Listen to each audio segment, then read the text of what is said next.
Good evening. We come to you tonight with a story that's sure to stir up some strong emotions. A story that touches on the very fabric of American life. Tonight, we're talking about something that once felt as American as apple pie, Coca-Cola. For generations, it's been more than just a beverage. It's been a symbol of Americana, of good times, of shared experiences. That sweet, bubbly drink has been a staple of American life for over a century. From baseball games to backyard barbecues, from family dinners to late-night study sessions, Coke has always been there. But in a move that stunned the nation, Coca-Cola announced it's leaving the U.S. market. The news sent shockwaves through the country, leaving many wondering, how could this happen? Yes, you heard that right, Coke is gone, the implications are far-reaching, and the questions are many.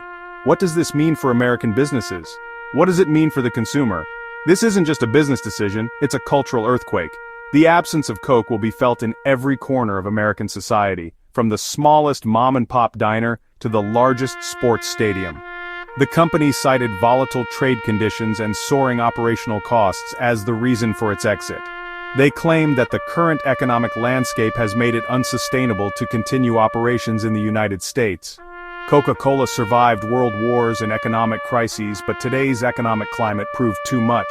The rising costs of raw materials, coupled with complex trade regulations, have created a perfect storm that even a giant like Coca-Cola couldn't weather. This isn't just about missing your Diet Coke. It's about a massive economic ecosystem unraveling. The Coca-Cola Company supports countless jobs, from manufacturing to distribution, and its departure will have a ripple effect across the entire economy. Coke's departure leaves a gaping hole in the workforce and supply chain, one that can't be filled by simply switching to Pepsi.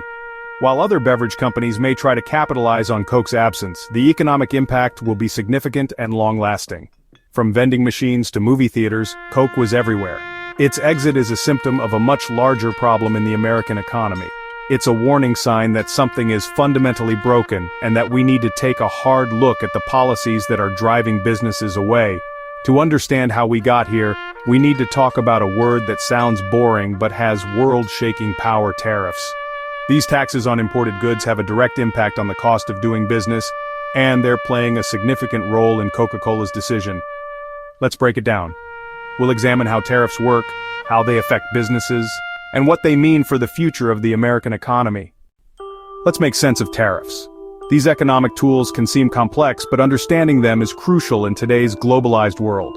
We'll break down the basics, exploring how tariffs work and their potential impact on businesses and consumers alike.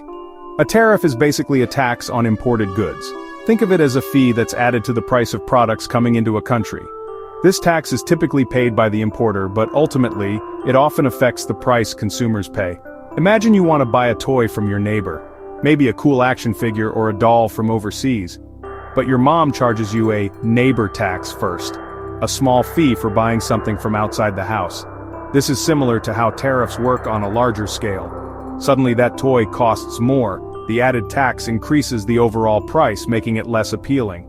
The idea is to make foreign goods pricier, to level the playing field for domestic producers, so you'll buy American-made products instead. The hope is that consumers will choose locally made items because they are now more competitively priced. Sounds patriotic, right? Supporting local businesses and boosting the national economy seems like a win-win. But it's never that simple. The global economy is a complex web of interconnected relationships, and tariffs can have unintended consequences. Other countries retaliate with their own tariffs, targeting goods coming from the country that imposed the initial tax, making your exports more expensive. Suddenly, businesses that rely on selling goods abroad find themselves at a disadvantage. This tit-for-tat is called a trade war. It's an escalating cycle of tariffs and counter-tariffs between countries. It's like a playground fight, but with taxes instead of fists, everyone ends up worse off. Businesses struggle, consumers pay higher prices, and international relations can sour. Since 2018, and especially after 2024, with shifts in global politics and economic strategies, the US doubled down on tariffs, implementing them on a wider range of goods and countries. Targeting countries like China, one of the world's largest economies and a major trading partner. The goal was to protect American jobs, particularly in manufacturing, by making it more attractive to produce goods domestically. But the reality is far messier. The effects of tariffs are complex and often difficult to predict, leading to uncertainty for businesses and consumers. Tariffs were slapped on everything from steel, a key component in many industries, to electronics, impacting the cost of everyday devices like smartphones and computers. The intention was to build a fortress around the economy, shielding domestic industries from foreign competition. But as Coca-Cola's exit shows, when the cost of doing business becomes too high, even major players may reconsider their presence. Sometimes you lock your biggest players out, creating unintended consequences for the very economy you're trying to protect. Trade wars rarely have winners. They often lead to economic disruption and uncertainty for all parties involved. Just a lot of collateral damage. From struggling businesses to higher consumer prices, the ripple effects of trade wars can be felt throughout the economy. So how did tariffs trigger an economic meltdown? In late 2024, the administration launched the Fair and Reciprocal Trade Act, imposing sweeping tariffs on all imports, especially from China and the EU. The idea forced companies to buy American materials. But America doesn't produce enough of certain things like the special aluminum needed for beverage cans. Suddenly, companies like Coca-Cola faced skyrocketing costs for basic ingredients, aluminum, sugar, even flavorings. The government insisted companies adapt and source everything domestically. But for a giant like Coke, that's like turning an aircraft carrier in a bathtub. The infrastructure and supply just aren't there. Coke was trapped, either raise prices or sell at a loss. Neither was sustainable.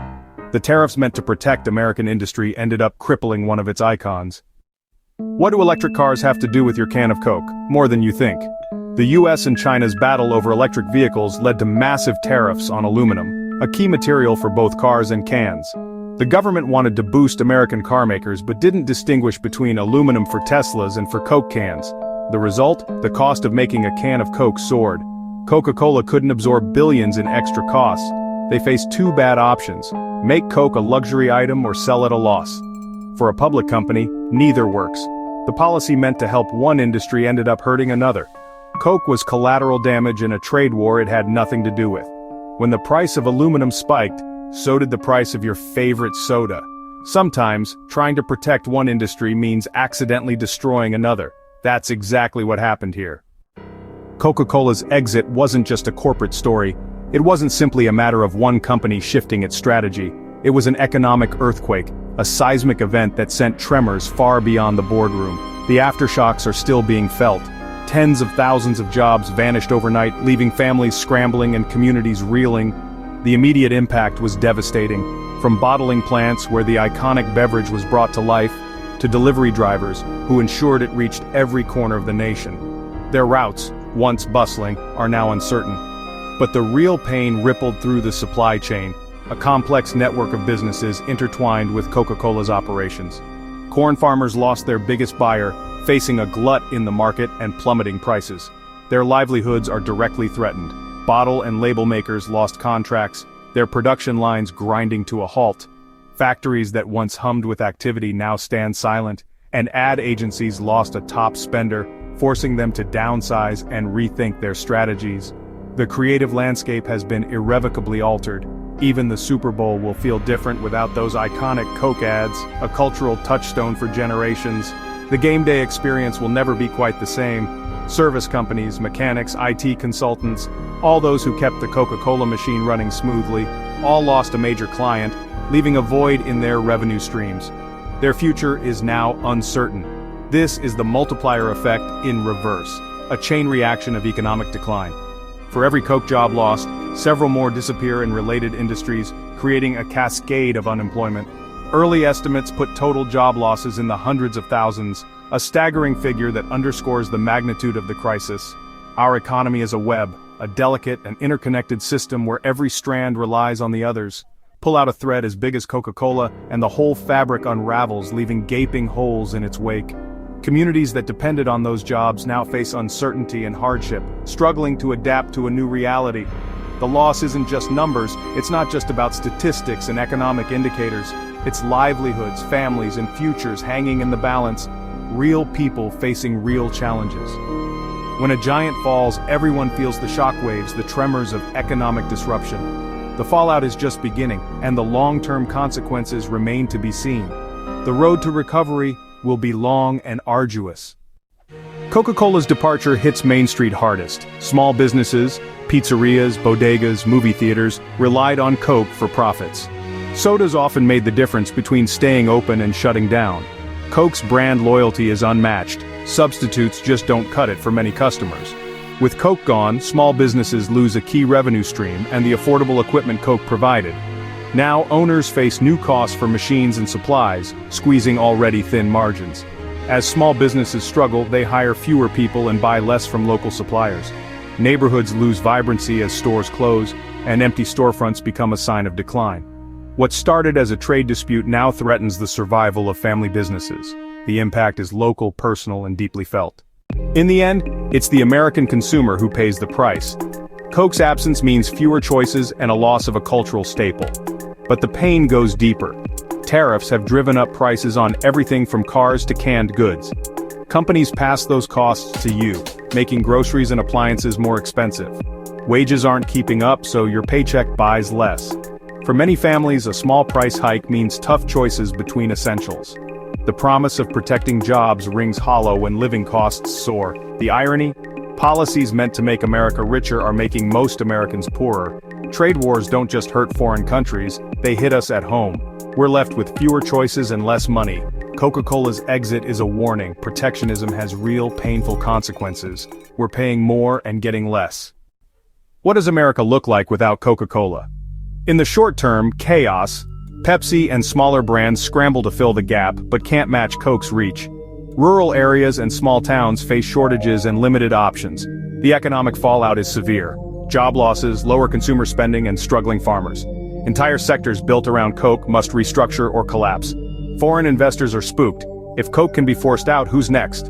America's reputation as a stable place to do business is shaken. The loss of Coke could trigger a chilling effect on investment and innovation. This is the hangover from the trade war party, and it's going to last. The nation faces a reckoning on trade policy and its place in the global economy. Coca-Cola's exit is about more than soda. It's about the American dream. For decades, Coke was a symbol of optimism and openness. Its departure feels like the end of an era. The promise of protectionism was more jobs and prosperity, but the reality is lost jobs and higher costs. Trade wars are a blunt tool, like doing brain surgery with a hammer. The damage is everywhere, from Iowa cornfields to New York corner stores. This could be a wake-up call for smarter, more nuanced economic policy. The empty shelf where Coke once sat is a symbol of what's at stake. In a connected world, no country can go it alone. If we try, we risk losing more than just our favorite drink. The future of the American dream depends on the choices we make next.